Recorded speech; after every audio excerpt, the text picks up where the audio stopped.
어느 날 문득 잠에서 깨어 거울을 보셨나요? 거울 속에 비친 낯선 노인을 마주하고 놀라진 않으셨나요?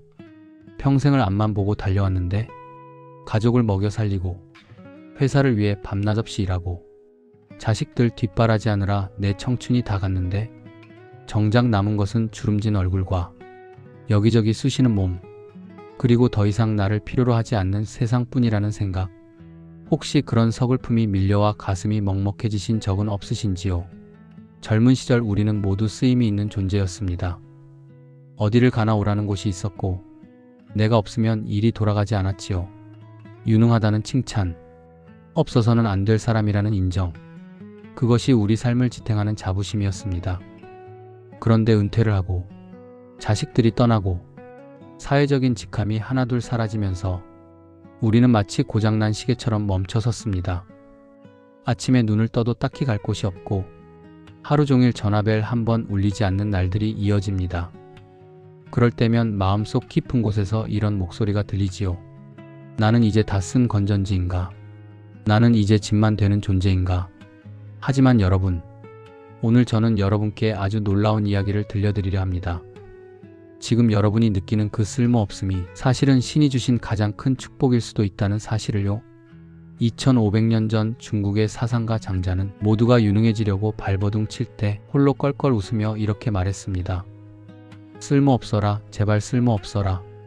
그래야만 비로소 너 자신이 될 수 있느니라.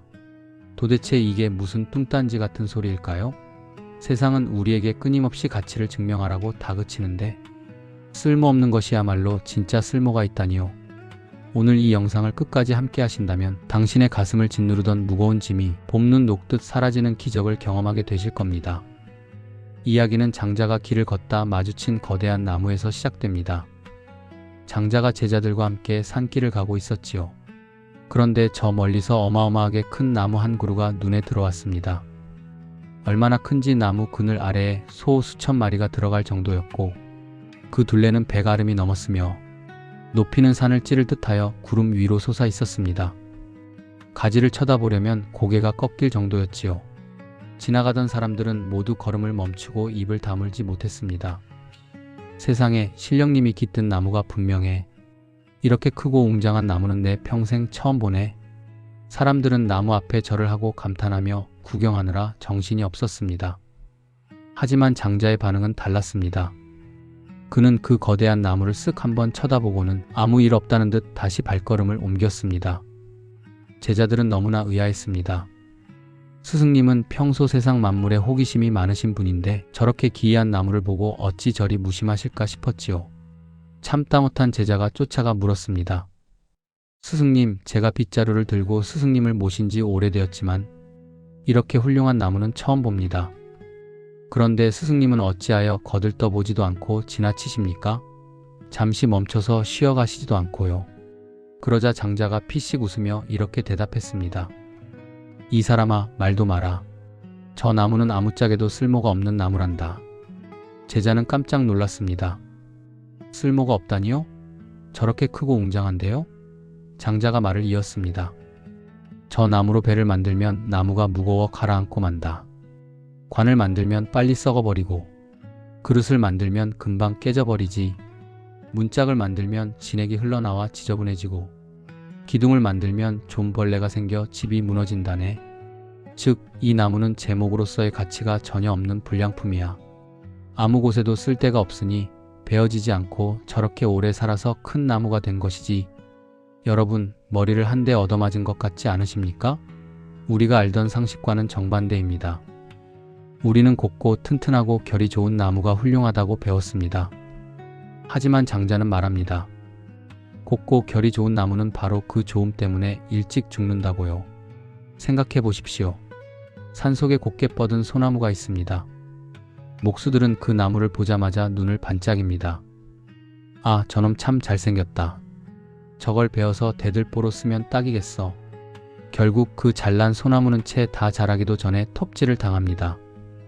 자신의 생명을 다 살아보지도 못하고 누군가의 집을 바치는 기둥이 되어 평생 무거운 지붕을 이고 살아야 합니다. 그것이 과연 나무에게 행복한 삶일까요? 반면에 온나무는 칠을 할 수 있는 수액 때문에 껍질이 벗겨지는 고통을 당합니다. 개수나무는 향기로운 껍질 때문에 베어집니다.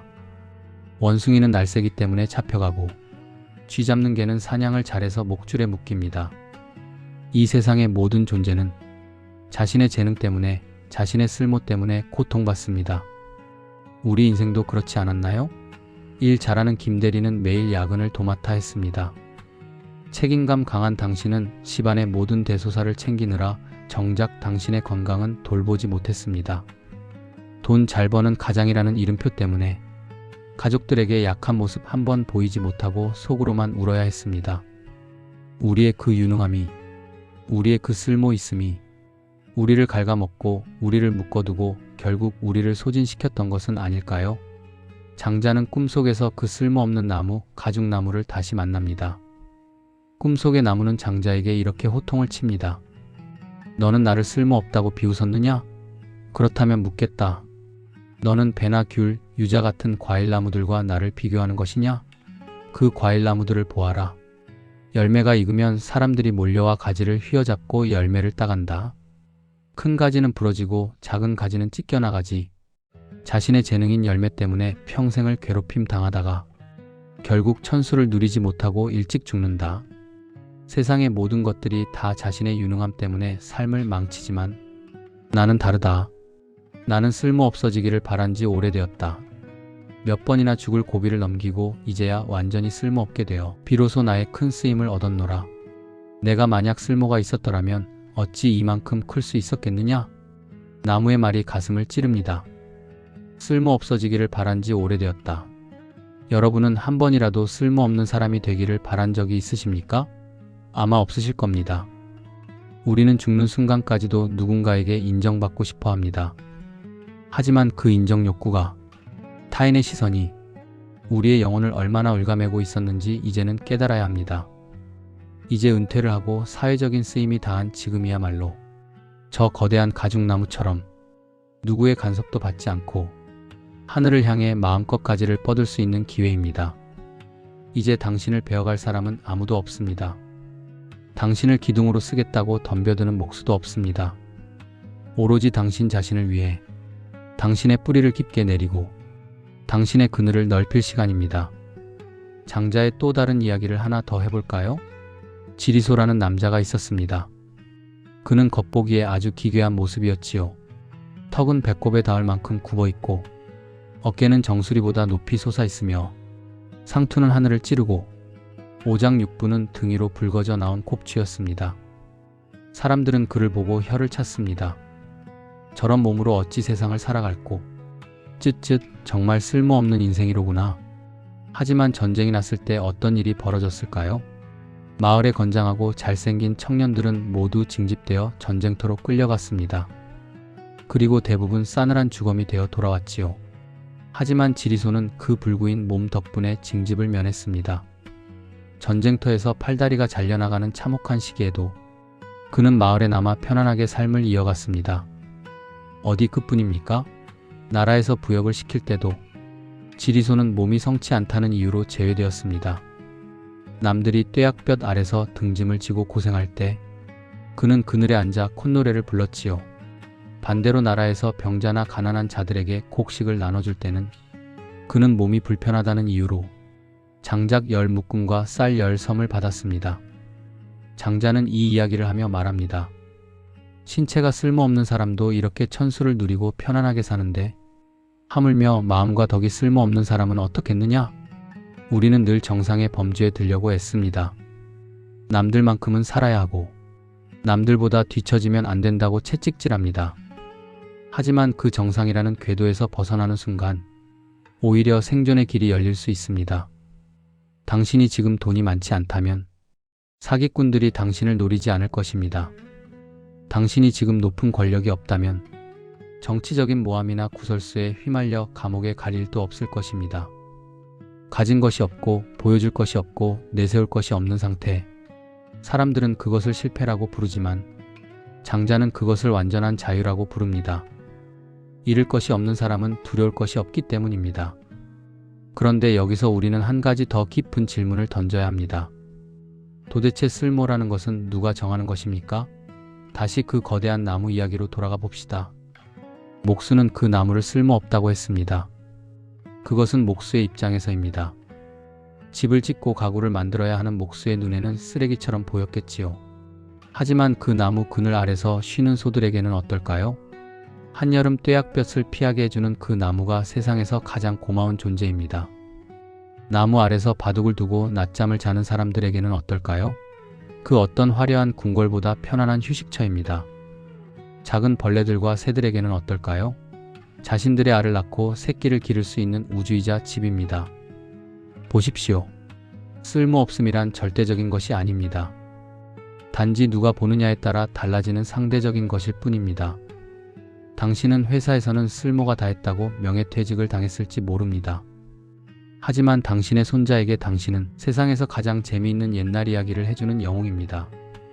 당신의 아내에게 당신은 험한 세월을 함께 건너온 유일한 전우입니다. 길가의 핀 꽃에게 당신은 자신의 아름다움을 알아봐주고 말을 걸어주는 다정한 친구입니다.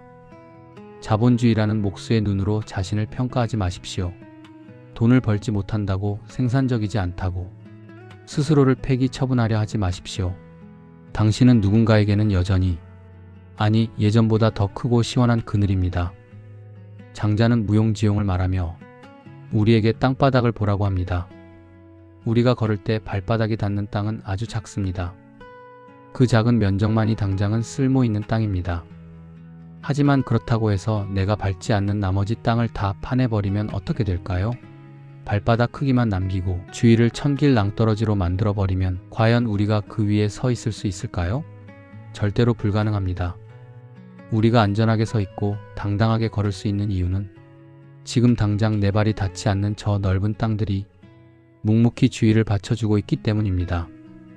우리 인생도 마찬가지입니다. 돈을 벌고 일을 하고 성과를 내는 시간은 발바닥이 닿는 작은 땅에 불과합니다. 나머지 시간들, 멍하니 창밖을 바라보는 시간, 친구와 실없는 농담을 하며 웃는 시간, 좋아하는 노래를 흥얼거리는 시간, 아무 목적 없이 숲길을 걷는 시간, 세상이 낭비라고 부르는 그 쓸모없는 시간들이 사실은 우리의 정신이 무너지지 않도록 단단하게 받쳐주고 있는 것입니다. 은퇴 후의 삶은 바로 이 쓸모없는 땅을 넓혀가는 과정입니다. 발바닥만 한 유용함에 갇혀 살던 좁은 감옥에서 나와 광활한 대지 위를 자유롭게 뛰어다니는 것입니다. 사랑하는 시청자 여러분, 혹시 마음의 병을 앓고 계신가요? 우울증이나 불면증, 화병으로 고생하고 계신가요?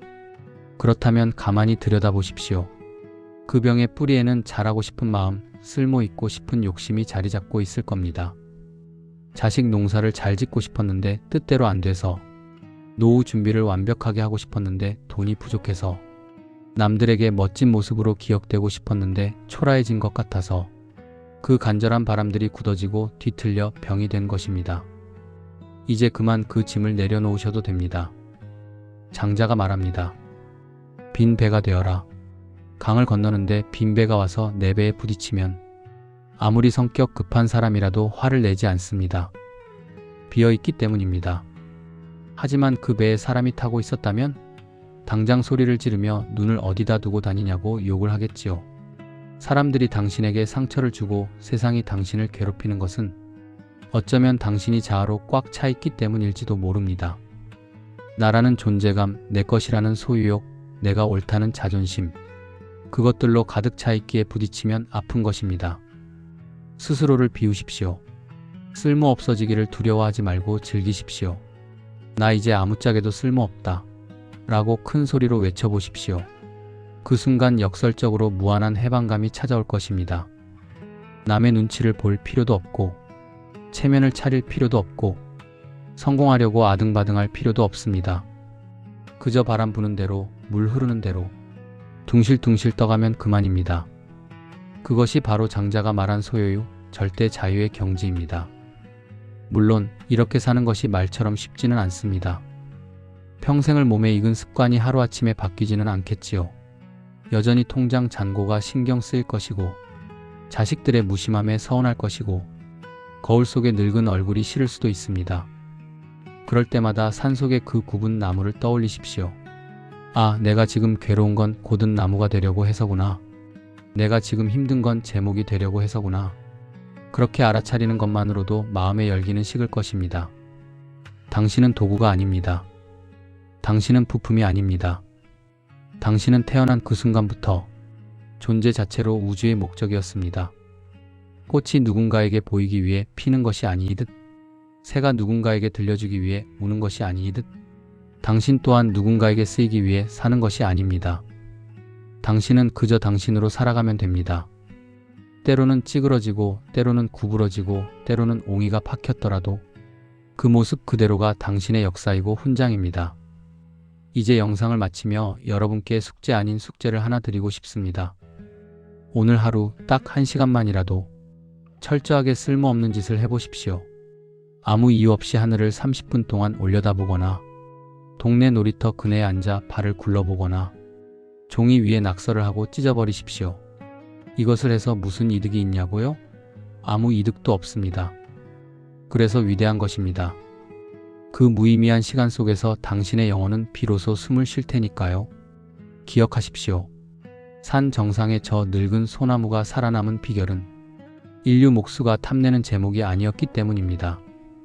못나고 뒤틀리고 쓸모없어 보였기에 모든 도끼날을 피하고 살아남아 이제는 신령스러운 기운을 뿜어내며 온 산을 굽어보고 있습니다.